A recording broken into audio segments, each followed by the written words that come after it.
what do we do about this? And if basically we see the climate crisis as a leadership crisis. It's very clear that we just have not had the leaders that we need. Yep. And what we have had is a, fairly homogeneous group of white men wielding all the money and the power and decision-making. Mm-hmm. And it's just not going to be enough, right? Some of them are extremely good at what they do, but they will never be enough. And so as we think about how every community can adapt to our changed and continually changing climate, how do we have more leaders? How do we have more women of color who are visible, whose ideas are getting traction, whose initiatives are getting funded? And so this book was sort of born out of frustration because Catherine and I were like, we know so many amazing people, but like no one's heard of them. Like Marianne Hitt, who leads campaigns at the Sierra Club and led the Beyond Coal campaign for 10 years. And they've shut down 320 coal-fired power plants in the US, like worked with communities on the transition plan to renewable energy. Like, that's amazing. They've led the charge to bring coal-fired energy in the US from 50% of our energy down to like 20% in 10 years. That's a big deal. It's a huge deal, but like no one knows about it. No one has any idea who she is. I volunteer for the Sierra Club, so like, I'm right? Kind of, but that's a big deal. It's a huge deal. And like, she just, she lives in West Virginia and she's just doing the work. And so we thought, and she's not going to stop doing the work to write a book about it, but she could write an essay. And so that's why the anthology, we could collect dozens of these stories. And in the same moment as highlighting the critical nature of their work and creating these examples of what other people can do and highlighting solutions, we could also show just how many ways there are to be a part of this work, right? In the book, you have farmers and artists and architects and climate scientists and policy experts and activists and journalists, because everyone has a role to play, right? Like, pick your solution, get involved. And I think when it comes to climate, there's a huge opportunity to integrate that with everything that we're teaching, because it's the context within which biology is now happening.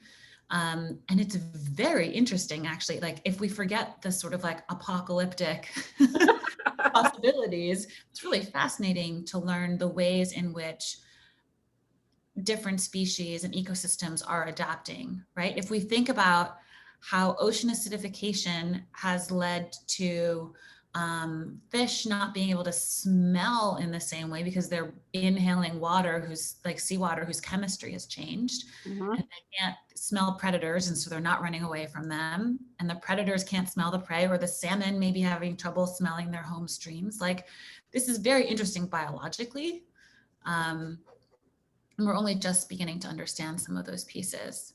So yeah, the book was really intended to just say, like, it's time for a feminist climate renaissance. It's time for a whole new cohort of leaders. We need more leaders. We need more people to see themselves in this work. We need to build a bigger team. And, the data shows that when women have an equal seat at the table, the outcomes are better. We protect, we create more protected areas. Environmental laws are more enforced and more ambitious. So why not? Like, equality seems like a good move for the planet. I'm going to capture a question from the chat for you. So this is from Dennis, who says, as usual, Ayana, sharing great instincts and knowledge. What do you think of the current situation with science where students don't have to choose between field and lab work, the ocean and the land?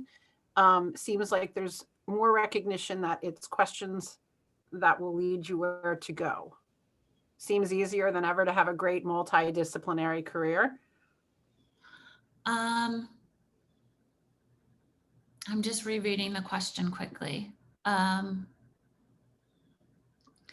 think that's true. I think sort of the traditional academic path of specialization it's now the traditional path. It's not the only path.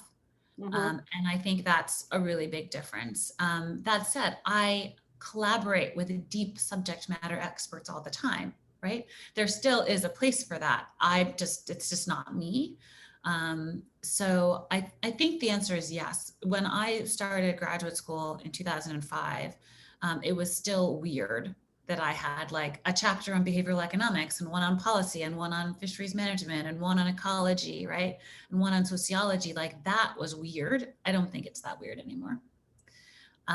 So I think if I were a biology teacher who had a student interested in a career in biology, but like felt like they couldn't commit to only biology, I would just say That's like, okay. That's okay. That's okay. I mean, I was an English major in college. You never would have gotten that, like, it would never have come to this. But like, I can't see myself doing anything else but what I'm doing. Yeah. So, but thank goodness for all of you are doing to make sure that students have a basic understanding of biology. I mean, we don't all need to be biologists, of course, but we do need, that scientific literacy in order to sort of like succeed as a nation and sort of like have that scientific mindset of problem solving. yep. Looks like we have another question from the chat. So you mentioned that there is robust data demonstrating that when women are at the table, environmental law is more aggressive and enforced. Do you have a paper that you could share to read and use to support that in the classroom? So back to the scientific connection. So it's in the opening essay of our book, which let me just, there's two things. Am I allowed to drop links in the chat here? Go for it. So we put all the references in the book online with hyperlinks because perfect, because that's the world we live in, is have all the things linked up. I need to send it to everyone. Okay, so here's the link, and that has references for every single essay in the book, and that one would be in the first essay.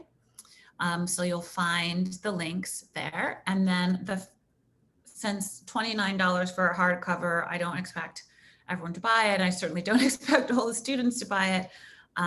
There's also, we published this opening essay in Elle magazine, and I think those are hyperlinked there. So the students could all, if you wanted to share that opening essay, that's there. And I will share actually the two other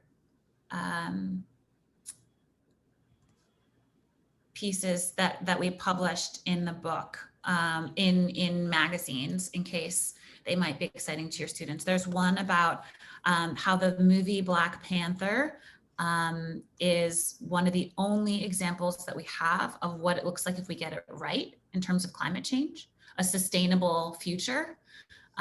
So I just shared that link. And then there's one by a 15-year-old who in popular science, and her essay in the book is called Dear Grown-Ups. And she writes about her path to becoming a climate activist and sort of like the changes that she was observing in the world around her that led to that. So all those links are there for you now. Beautiful. Thank you so much. So that answers my question. What am I doing Monday? There you go. I've got a couple of options. Thank you. My work here Read is done. one of these 3 essays and tell me what you think about it. Yeah. So pumped. Let me check the chat and make sure I'm not missing something from the chat. I know everyone's probably madly collecting those links. And we've got a lot of thank yous. Big shout out. Thank you for the shout out to general biology teachers. So there was another question. And I think this is kind of related. So can you tell us about some unique experiences or challenges that you have faced as a person of color in your environmental career? And then I'm going to dig in on this one. What can educators do to be anti-racist? So I think I haven't dealt with a lot of like really big racism professionally. It's just, and that is almost entirely luck, right? Because there's plenty of it out there. And I guess I would say sort of like the biggest thing that I've had to deal with is just people underestimating me. And it's kind of a pain to have to prove yourself all the time, right? And so when I was going to college, I wanted to go to, and I didn't have this so much in like, you know, in school, elementary, middle, high school, because I went to the same school from the time I was 8 years old to the time I was 18. So by that, like the Everybody teachers knew know you. Yeah. Like they know your mom, your dad. There's only 40 kids in my entire grade. I went to a really small private school in Brooklyn. I was very lucky to get a scholarship there. And so I didn't really deal with it that much in school until this kid I'd known since I was 5 years old. And our parents were super good friends. When I got into Harvard, he was like, you got in because you're Black. I was like, I've been in all the honors classes with you for like the last decade. Are you kidding me? Like, tell me you're kidding. And he just really meant, it was like one of 2 times I've ever pushed someone. I like threw him against the locker and I was like, I can't believe you said that to me. I should not promote violence like that, but. I mean, he was fine. I literally like pushed him against the locker. Yeah. But it was really jarring to me to think that someone who had known me that well for that long would still come at me with some nonsense like that. And I will admit, like, I wasn't a straight A student, but I was clearly qualified. And I think there's this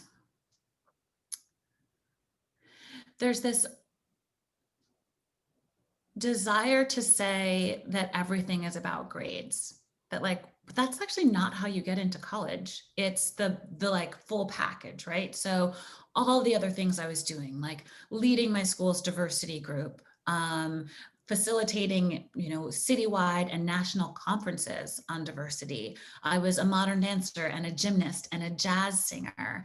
I was in the choir. I was on the basketball team. I did it all. And so the fact that I had like an A-, B+ average instead of a straight A, like that's to be didn't like, care. yeah. Right. Okay. At the same time, like there's probably some truth to it, right? Like I went to private school. I had good grades, but not perfect grades. I did like very well, but not amazingly on the SATs. And I had all these other extracurriculars, and both of my parents had master's degrees. So I was the safe minority. And so there is some truth to that in like, I was the one that they felt like it was not going to be a big risk. I was not going to like rock the boat too much, right? And so I got into every Ivy League school I applied to because I sort of checked all the boxes. And so while I was qualified, we do live in a world where race played this other role, which was she's the not scary Black person. And so I think I've definitely really, at the same time as people like consistently underestimate me, which honestly can be like, you can jujitsu that, right? Like you can definitely use that against people. So at the same time that I've been underestimated, I've also been given a lot of opportunities because people realize like, oh, we're supposed to care about Black people. Oh, we're supposed to care about women. We're supposed to care about scientists. And so every time that happens, and it's been just a total deluge in the last year, right? As everyone's been like, oh, Black Lives Matter and like, and Me Too and our, and all of it. And and the climate crisis, like we can't ignore this anymore. And so the confluence of all those things has led to like just people coming out of the woodwork. Everyone wants to like put my picture on there, whatever. And like, can you write a this? And, all of it. And so I've been turning down a lot of speaking opportunities, but I couldn't turn down the chance to speak with Are you kidding me? At NABT, biology you would teachers. turn down NABT in Baltimore. Because your work is so important, and the way that you prepare young people for the world is critical. And I just think back on the biology teachers that I had, starting from kindergarten. And in second grade, I had this Danish woman, Miss Christensen, who brought a cow brain to class in a styrofoam cup. Nice. And passed it around and was like, "You don't want to touch it? You don't want to take it out?" And we were all like, "What? Who touched it? Somebody touched it.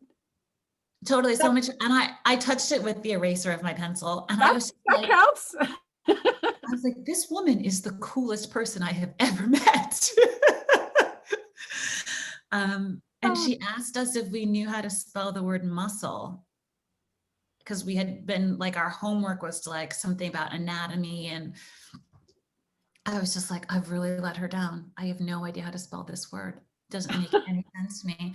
And so having those moments as a kid where you just idolize your science teacher, like, she knows everything about the way the world works, and like, I want to be like her when I grow up. I mean, yeah. So, I mean, screw the corporate speaking gigs. I just want to hang out with you all. I'll have you back anytime. My principal's from Brooklyn, so when she heard that I was interviewing someone else from Brooklyn, she was like, "Oh, she's got to be cool."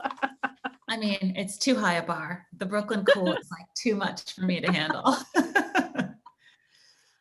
So let's take it back to like what teachers can do, who, maybe they don't have students of color in their class. So like they think that like, oh, well, I don't have to worry about that because, I don't have to worry about bringing examples of people of color in science into my room. Like what would you suggest to really make sure that we're removing those challenges? And to me, it's not the challenge for my kids of color. It's the kids who, are white like me.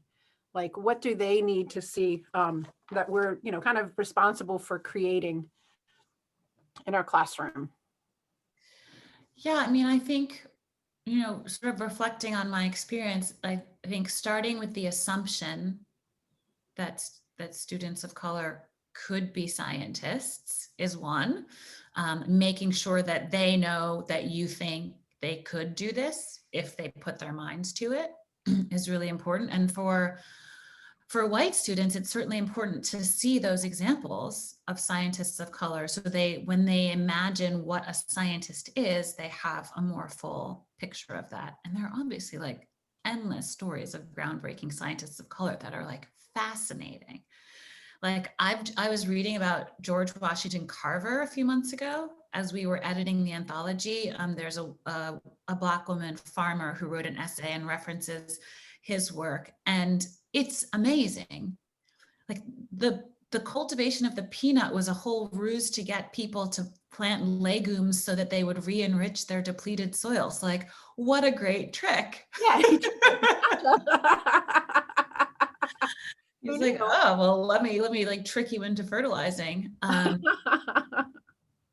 so I think we can just, I guess what I would say is the way that those examples are often brought into the classroom is like, and now's the day that we talk about Black scientists, as opposed to just like when you're talking about the nitrogen cycle. You can say like George Washington Carver made these discoveries about, soil fertilization and how legumes were important, and then cultivated the peanut and found all these different ways to use it so that we could have those benefits that he had, scientifically discovered. So I think instead of Black History Month kind of approach, yes, having the like, or Women's History Month approach, just like as it applies to your lesson, bring these folks in, right?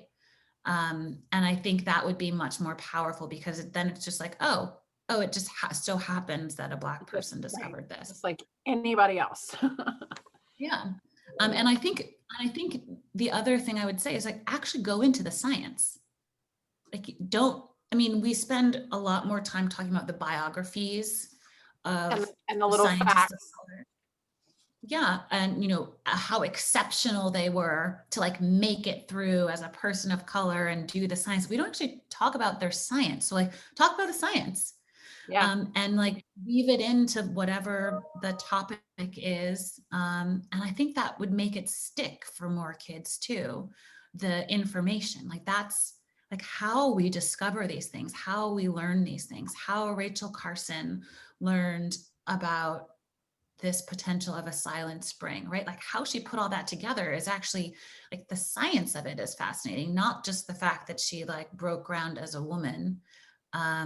Like her work was really important. So yeah, that's what I would say. Because Just once weave it in and once you hear the, the fact, that this is who discovered or designed or whatever, you can like move beyond that. But like this, you can't get beyond the science because it's with you every day. Like it has to be. But yeah. All right. So we have So a I couple. think that's something that, Sorry. like, when I very rarely do people ask me about my scientific work, because it's all biography, right? They're like, how did you make it? And I'm like, what did I do that you find interesting, right? Like, let's talk about the work.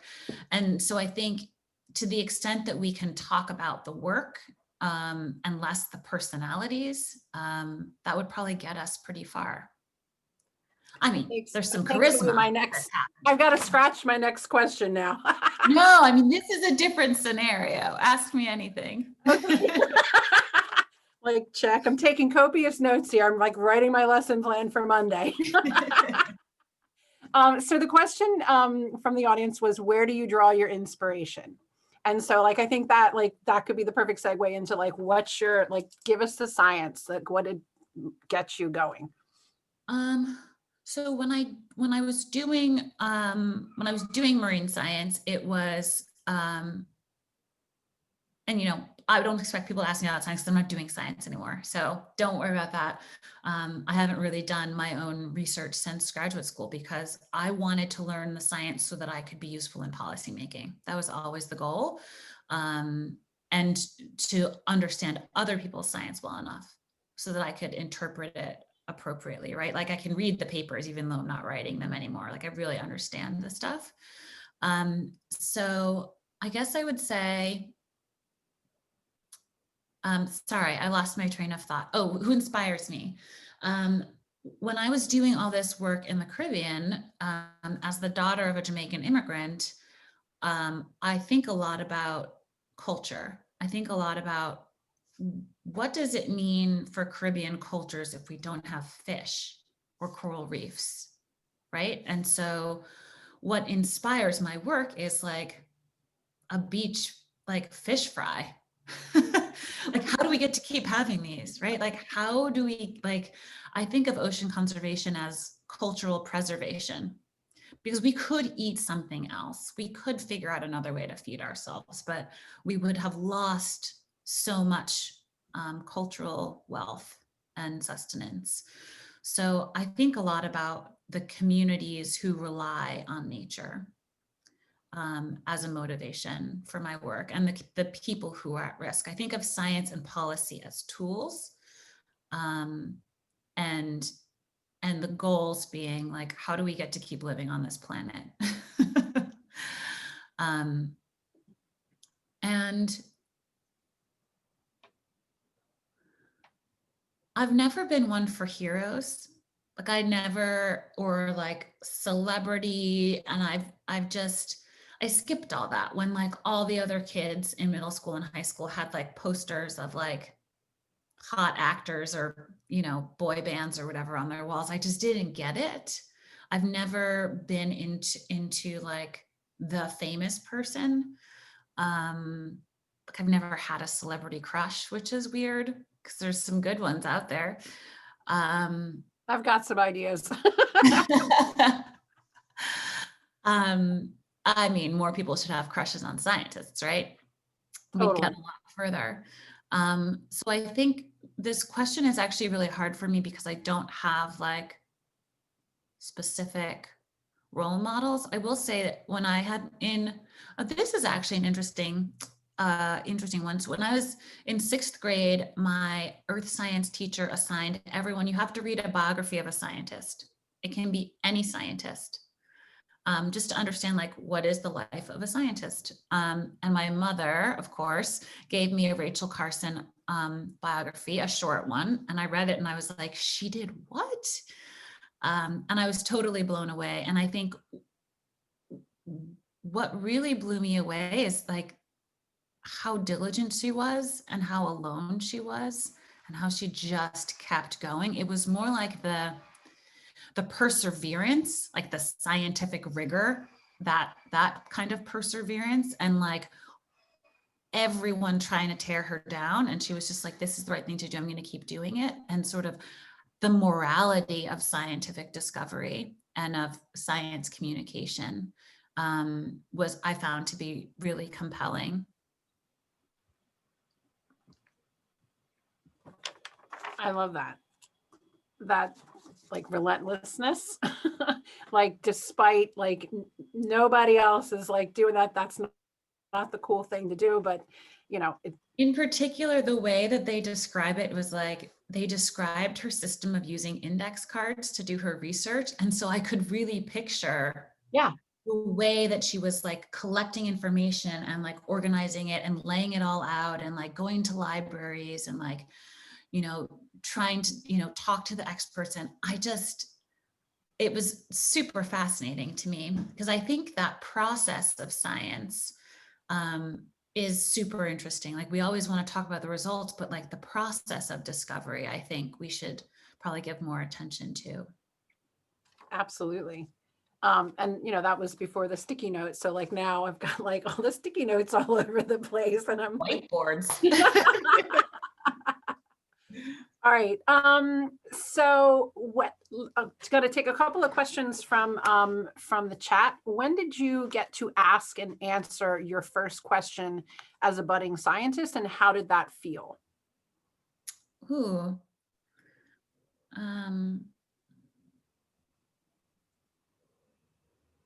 My first question is about, so when I was in, I don't know what the first one was, but I will tell you, the first two that come to mind. One is in college. I finally had the chance to take marine biology when I was in college. When I was in high school, we had a marine biology class, but it met the same time as AP biology. And I was like, I'm supposed to take. Yeah. And so when I was in college, it was like a literature review, and I had learned that barnacles have the largest penis. Yes, I love that one. And I was like, thought it was hysterical. I was a college kid. I mean, it's still hysterical to me. Like the thought that you would like unfurl your penis and like knock on the door of your next door neighbor, like, reach over. Like, let me in. That is my absolute favorite biology story to tell. There's probably like people in the audience right now that like know me that are like, yes, I've heard her say that before.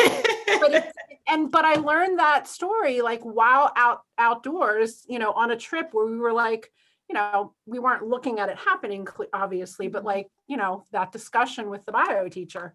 Yeah. So obviously like penis jokes go over well, but I think but the research that I did was trying, and this was like me channeling like dick jokes plus Rachel Carson, which is like a weird mashup. I was like, what are pesticides doing to barnacle reproductive biology? How are organophosphate pesticides impacting these things? Because these are like lipophilic chemicals. They tend to accumulate in your fats, and a lot of our reproductive system is like heavily lipid based. And so I wrote a paper sort of trying to connect the dots between like barnacle penises and like pesticides and reproductive biology, just by like reading a bunch of papers. And so that one, that was a fun one. Oh my gosh, I can't even right now. I cannot wait to go back to my department and talk about the conversation. And I'm so glad to be here right now. This is like, you know, years from now when someone says, what was your favorite interview question to ask? It will be the one that got me to this. But I will say the other one that was a big first was another sort of literature review where we'd always talk about marine protected areas. And I was like, well, what happens after the protected area is created? How does the fish population increase? Is it like a stair-step pattern? Is it exponential? Is it linear? Like what happens? So that we can use that as an argument to like prepare communities for why it's worth it. And to do that sort of analysis, you need to have time series. And what I learned was that they didn't exist. People were creating these protected areas and then not monitoring them. And so in that case, it was the lack of data which pointed to a major flaw in the way we do ocean conservation, because everyone wants the shiny thing, the like creation of the protected area, but they don't want to do the ribbon cutting. Monitoring it, or if they are monitoring it, they're not publishing the results because time series are boring. I'm like, no. Like this is how we start to understand how ecosystems recover. And so that was another big one for me. And now I have like so many. I wrote this paper that never got published about eels, like green moray eels, because I was doing this research on fish traps in the Caribbean, and they're so smart. So I had 3 different trap designs, and I was testing them at 4 different trap designs, 4 different parts of the island of Curacao. Was crazy. I was doing like 3 or 4 scuba dives a day, counting the fish and all these different trap designs to see which ones would have the least bycatch, like unwanted, non-target species. So how can we let out the skinny fish, the butterfly fish, the juveniles? And so the fishermen could keep the groupers and snappers and the other stuff would be able to get out. And the idea was like put a slot in the corner and those fish get out and the big ones stay in. Very simple. But that was driven by conversations with the fisheries manager who said they were thinking about changing their laws, but they didn't have any science to base it off of. And once you have the science to base it off of, you can. Right. In Bermuda, they had tried something like this, and they're like, we might just try it too, but we would rather have data because otherwise the fishermen are going to yell at us. And so we did. I mean, it worked. You could reduce the bycatch by like 80% without hurting fishermen's income.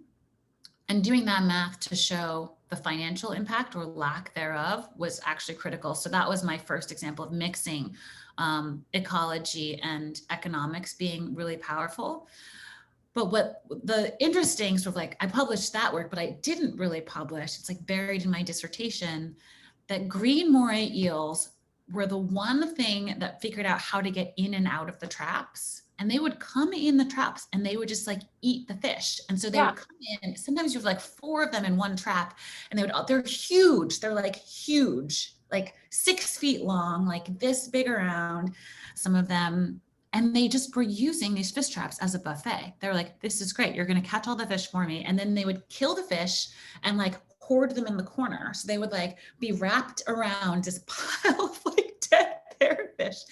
And all of this stuff about eel behavior and how they had become arguably the top predator on a lot of Caribbean coral reefs as we had killed all the groupers and snappers and sharks, I found to be super fascinating and something that I wish I had had more time to look into. So it's like the side thing that you notice while you're doing the main experiment.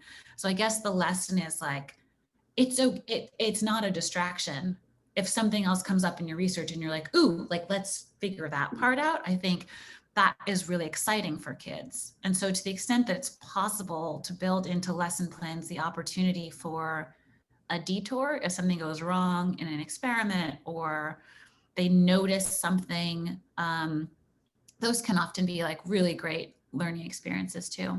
Yeah, like really moving away from this idea that there is this like scientific method that is linear and like, oh, we didn't get the answer, here's the answer we're supposed to get kind of thing versus. Oh, but I just figured out like something about green moray eel behavior. So like, that's a win. Let's go down. Totally win. Yeah. All right, so you've talked about a lot of your successes, and I love the conversation about the eels and the barnacles especially. Would you share your most epic fail? If Epic you fail. have one. Epic fail. I mean, the word fail just reminds me of failing classes, and I see there's a question about grades not being that important. So I failed a class in college. I failed Psych 1 because it was not a requirement.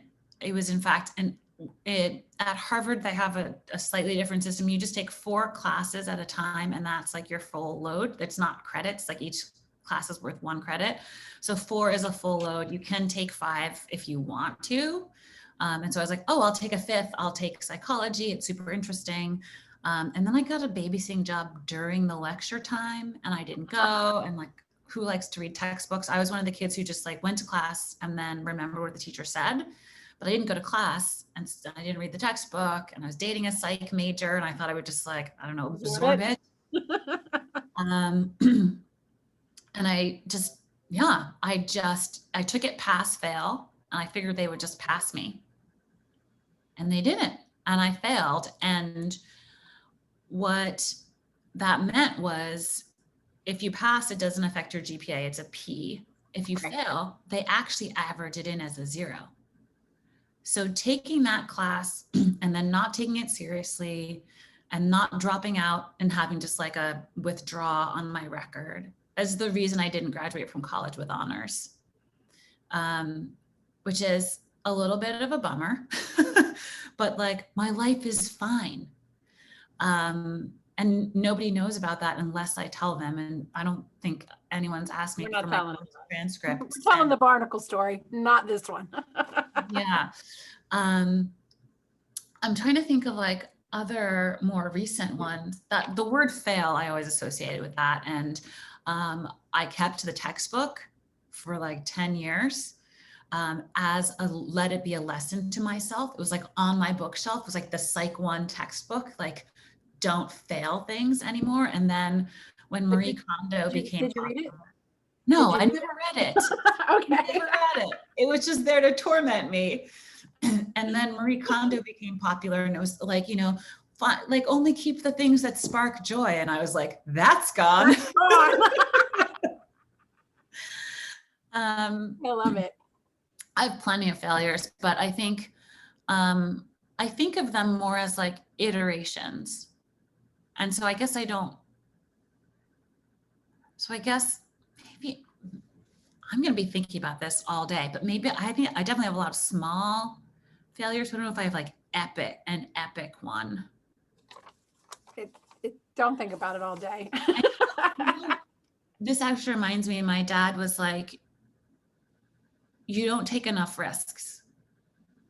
And so I think the reason I don't have any epic fails is I haven't done any like epic attempts, right?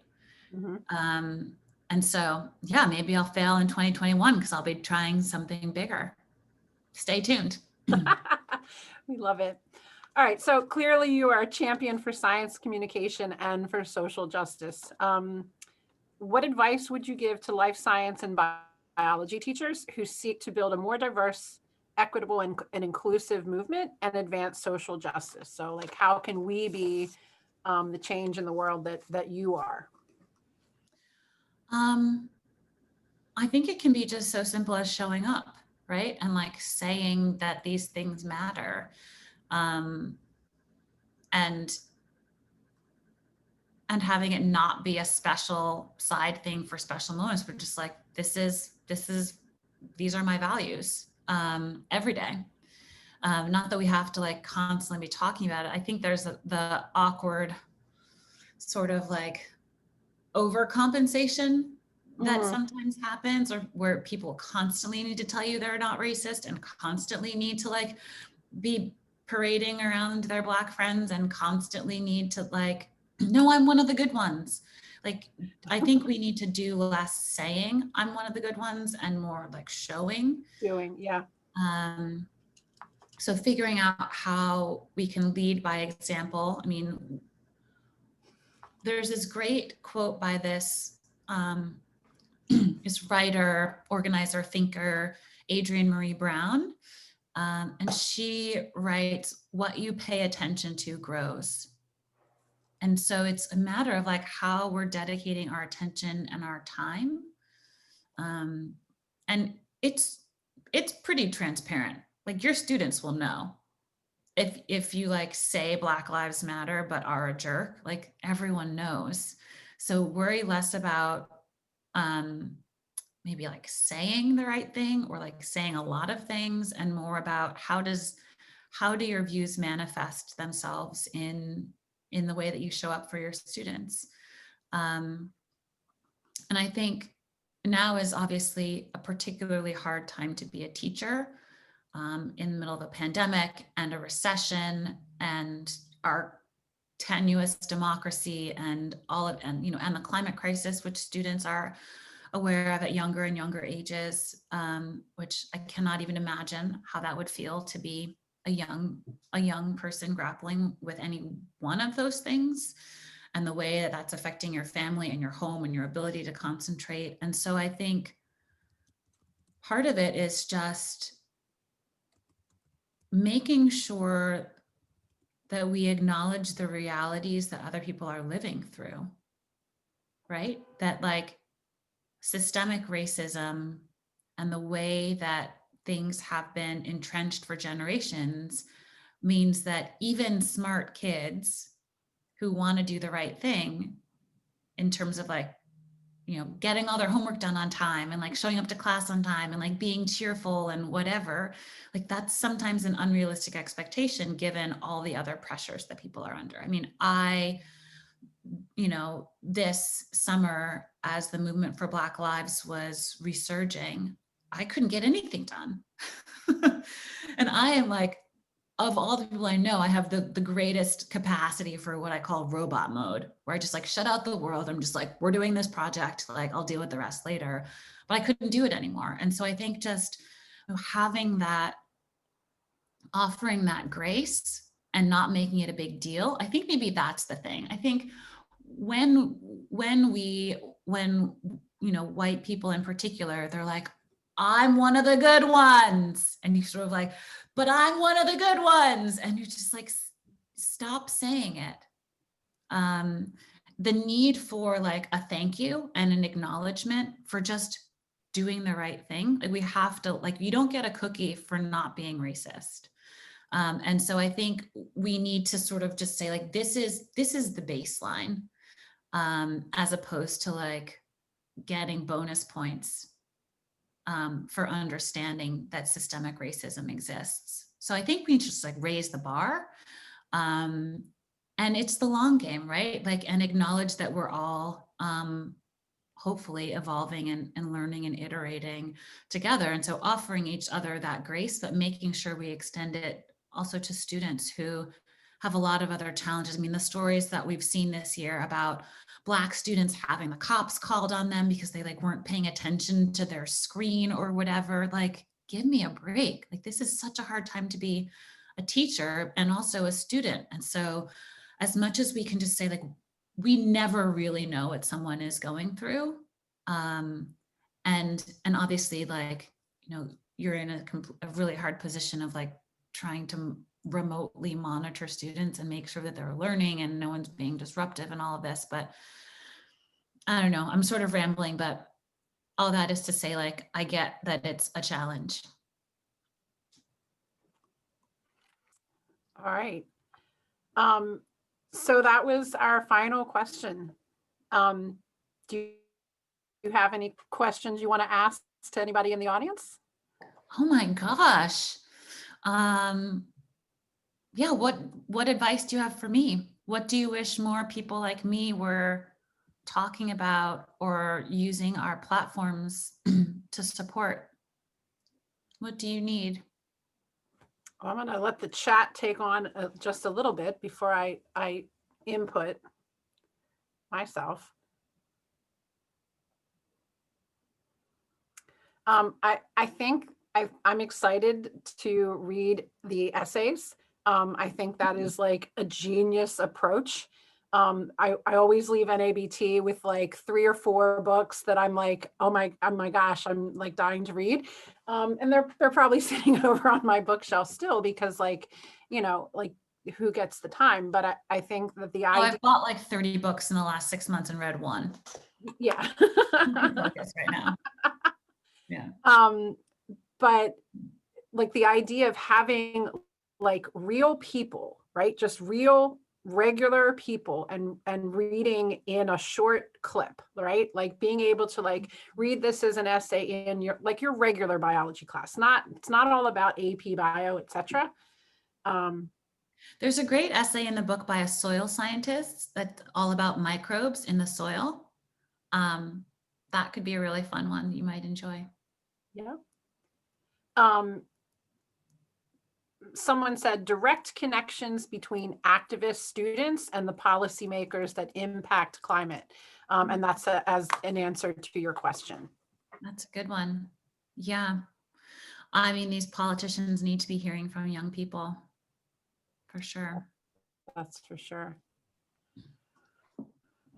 Well, feel free to just tweet random advice at me anytime you want. I'm on the internet far too often. Oh, yeah.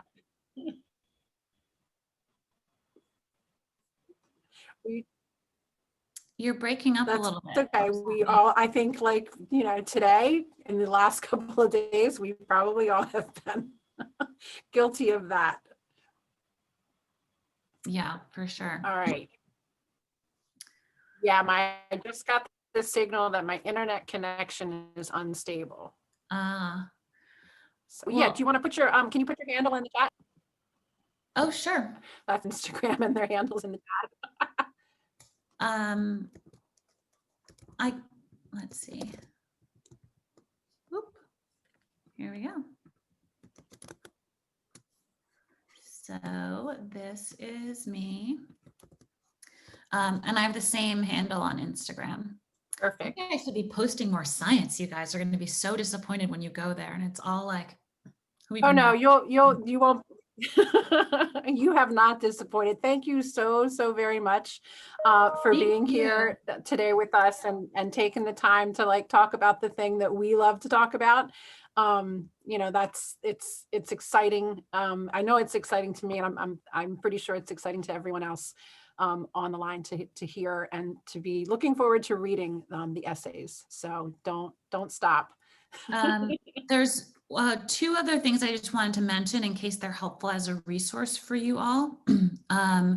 One is I have on my website a frequently asked questions page. If there's something that came up or you wanted to ask that you didn't get a chance to, I can drop that link in there too. And a lot of times students reach out to me, ask me for help with their homework. One of them says like, sorry, I can't help you with your homework. There's the other thing I wanted to share was this podcast that I'm making is featuring a bunch of scientists called How to Save a Planet. It's all about climate solutions. Oh, that's nice. We bleep any curses. It's safe for kids. It's super informative, and there's always action opportunities at the end if people want to get more involved. So there's the link to that. It's on, you know, wherever you get your podcasts. Perfect. And I also just wanted to make sure that people knew about the TED Ed resources. I'm sure most of you do already. But I had the opportunity to write, the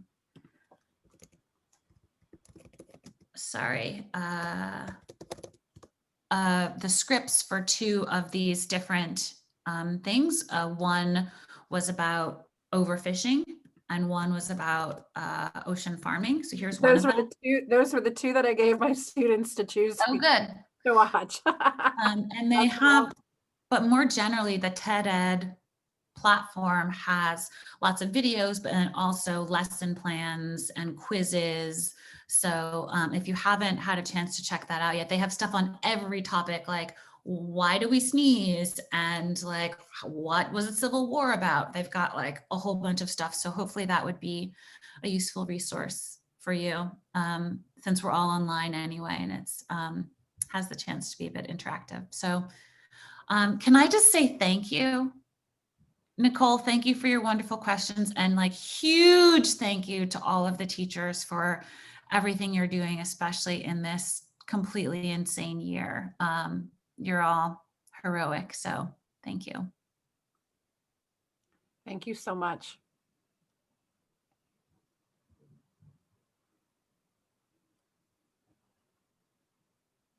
I feel like I'm on like the news, you know, when they like break and it's like, okay, free space. All right, I have to run, but good luck with the rest of your conference. It was an honor to kick it off with you. Thanks so much. I will definitely be hitting you up for some homework help. Ooh, okay. All right, bye. Bye.